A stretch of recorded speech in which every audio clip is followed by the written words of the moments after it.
मीन राशीच्या जीवनात काही काळ असे येतात की ते फक्त भविष्य बदलत नाही तर माणसालाच बदलून टाकतात. 28 जानेवारी नंतरचा सुरू होणारा हा काळ असाच आहे. हा काळ वरवर पाहता सामान्य वाटेल, पण आतून तो तुमचं आयुष्य पूर्णपणे वेगळ्या दिशेने नेणारा आहे. तुम्ही खूप काही सहन केलं आहे, लोकांचा गैरसमज, भावनिक फसवणूक, मेहनत असूनही न मिळालेलं फळ. अनेकदा तुम्ही स्वतःलाच प्रश्न विचारला असेल की माझ्याच बाबतीत असं का होतं. पण लक्षात ठेवा, मीन राशीच्या वाट्याला जे कष्ट येतात ते साध्या लोकांसाठी नसतात. देव ज्या आत्म्याला मोठं देणार असतो त्यालाच आधी खोल समज देतो. हा लेख साधा भविष्य कथन नाही, हा एक इशारा आहे. कारण 28 जानेवारी नंतर तुमचा भाग्योदय उघडण्याच्या आधी एक अत्यंत महत्त्वाची गोष्ट तुमच्यासमोर येणार आहे. तुमच्या आयुष्यातील एका व्यक्तीचं खरं रूप. ही व्यक्ती शत्रू म्हणून येणार नाही, ती तुमच्या जवळ असेल, तुमच्या बोलण्यात सहभागी असेल, तुमच्या अडचणी ऐकत असेल. पण याच व्यक्तीमुळे तुमचा सुवर्णकाळ थांबू शकतो. जर तुम्ही वेळेत सावध झाला नाहीत तर माझे शब्द हलक्यात घेऊ नका, कारण जे आज दुर्लक्ष वाटतं तेच उद्या मोठं वळण ठरू शकतं. हा काळ देव तुमचं भविष्य हातात देण्याआधी घेतलेली शेवटची परीक्षा आहे. तुम्ही या परीक्षेत उत्तीर्ण झाला तर आयुष्य कधीच पूर्वीसारखं राहणार नाही. नंबर 1 आहे 28 जानेवारी नंतर मीन राशीच्या जीवनात अचानक बदल का सुरू होतील. 28 जानेवारी नंतर मीन राशीच्या जीवनात जे बदल सुरू होतील ते वरवर छोटे वाटतील, पण आतून ते तुमच्या नशिबाची दिशा बदलणारे असतील. अनेक महिन्यांपासून ज्या गोष्टी अडकून पडल्या होत्या, नोकरीत अडथळे, आर्थिक थांबा, मानसिक गोंधळ, ते अचानक हलायला लागतील. तुम्हाला असं वाटेल की काहीतरी बदलत आहे, पण नेमकं काय ते कळणार नाही. हेच सर्वात मोठा संकेत आहे, कारण या काळात गुरु आणि शनीचा प्रभाव तुमच्या कर्मावर पडत आहे. जे तुम्ही मनापासून केलं आहे त्याचं फळ मिळण्याची वेळ जवळ आली आहे. पण लक्षात ठेवा, जसं पाणी खोल असेल तसं त्यात हालचाल दिसत नाही. तसंच तुमच्या आयुष्यातील बदलही आतून सुरू होतील. बाहेर सगळं शांत दिसेल, पण आतून नियती तुमच्यासाठी नवीन रस्ता तयार करत असेल.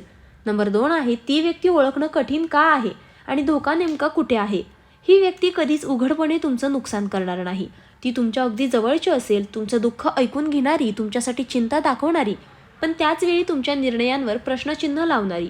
ती व्यक्ती थेट विरोध करणार नाही, पण तू खूप चांगला आहेस म्हणून तुला लोक फसवतील, तुझ्यासाठी हा मार्ग कठीण आहे असे शब्द वापरून तुमच्या मनात भीती निर्माण करेल. ही भीतीच तुमच्यासाठी सगळ्यात मोठा अडथळा ठरेल. ही व्यक्ती तुमच्या यशापेक्षा तुमच्या अपयशात जास्त आरामात असेल, कारण तुमचं पुढे जाणं तिच्या असुरक्षिततेला धक्का देणार आहे. म्हणूनच ती हसत हसत तुमचा आत्मविश्वास कमी करण्याचं काम करेल. नंबर 3 आहे मीन राशीची भावनिक कमजोरी या टप्प्यावर का धोकादायक ठरते. मीन राशीची सर्वात मोठी ताकद म्हणजे त्यांची करुणा, पण हाच गुण या काळात धोकादायक ठरू शकतो. तुम्ही समोरच्या व्यक्तीच्या वेदना स्वतःच्या मानता. कोणी अडचण सांगितली तर स्वतःचं दुःख बाजूला ठेवता. 28 जानेवारी नंतर काही लोक मुद्दाम तुमच्यासमोर स्वतःला बिचारे, त्रासलेले दाखवतील, जेणेकरून तुमचं लक्ष तुमच्या मार्गावरून हटावं आणि तुम्ही त्यांच्या समस्यांमध्ये अडकून पडाल आणि स्वतःच्या सुवर्ण संधीकडे दुर्लक्ष कराल. हे लक्षात घ्या, या काळात प्रत्येकाला वाचवण्याची जबाबदारी तुमची नाही. काही लोक तुमचा दयाळूपणाचा वापर करून तुमचं भविष्य थांबवू पाहतील. नंबर 4 आहे सुवर्णकाळ सुरू होण्याआधी मिळणारा मानसिक धक्का का आवश्यक आहे. हा धक्का देवाकडून मिळणारी शिक्षा नाही तर संरक्षण आहे, कारण चुकीच्या लोकांसोबत योग्य वेळ येऊ दिली जात नाही. एखाद्या व्यक्तीचं खरं रूप या काळात तुमच्यासमोर येईल. ही घटना तुमच्यासाठी खूप वेदनादायक असेल, विश्वास तुटेल, मन दुखेल, कदाचित तुम्ही काही काळ शांतही व्हाल, पण याच क्षणी तुमचं मन प्रगल्भ होईल. तुम्ही शिकाल की प्रत्येक गोड बोलणारा आपला नसतो. हा मानसिक धक्का तुमच्या आयुष्यातील शेवटचा मोठा धडा असेल. यानंतर तुमचं नशीब उघडेल, कारण तुम्ही आता चुकीच्या लोकांना ओळखायला शिकलेले असाल. नंबर 5 आहे 3 हात लांब राहा याचा खरा आणि खोल अर्थ. 3 हात लांब राहा म्हणजे नातं तोडणं नव्हे तर स्वतःचं संरक्षण करणं. या काळात मीन राशीने कोणाशीही थेट वाद घालू नये, पण अंतर्गत अंतर नक्की ठेवावं. या व्यक्तीला तुमच्या पुढील योजना, आर्थिक हालचाली, नवीन संधी यांची माहिती देऊ नका, कारण ही व्यक्ती थेट नुकसान करणार नाही, पण चुकीचा सल्ला देऊन तुमचं नुकसान घडवून आणेल. मौन हेच या काळात तुमचं सर्वात मोठं शस्त्र आहे. तुम्ही जितके शांत राहाल तितकी नियती तुमच्या बाजूने काम करेल. नंबर 6 आहे भाग्योदय उघडण्याआधी मिळणारे गूढ संकेत. सुवर्णकाळ अचानक येत नाही, तो आधी संकेत देतो. या काळात तुम्हाला वारंवार काही गोष्टी जाणवतील. एकटं राहण्याची गरज वाटेल. जुने लोक, जुन्या आठवणी आपोआप दूर जातील. तुमच्या मनात आता माझ्यासाठी काहीतरी वेगळं आहे ही भावना वाढेल. हे संकेत दुर्लक्षित करू नका. हेच देवाचे इशारे आहेत की तुमचं आयुष्य मोठ्या टप्प्यावर जाणार आहे. नंबर 7 आहे या काळात चुकीची प्रतिक्रिया दिल्यास काय धोका होऊ शकतो. जर तुम्ही भावनेच्या भरात सगळ्यांना सगळं सांगितलं तर हा सुवर्णकाळ लांबू शकतो. जर तुम्ही समोरच्याला खुश ठेवण्यासाठी स्वतःचा मार्ग बदलला तर संधी निसटू शकते. जर तुम्ही जुन्याच लोकांवर अंधविश्वास ठेवला तर मानसिक त्रास वाढू शकतो. देव संधी देतो, पण ती जपण्याची जबाबदारी तुमची असते. हा काळ योग्य निर्णयांचा आहे, भावनिक कमकुवतपणाचा नाही. नंबर 8 आहे, योग्य वागणुकीमुळे सुवर्णकाळ कायमचा कसा होईल.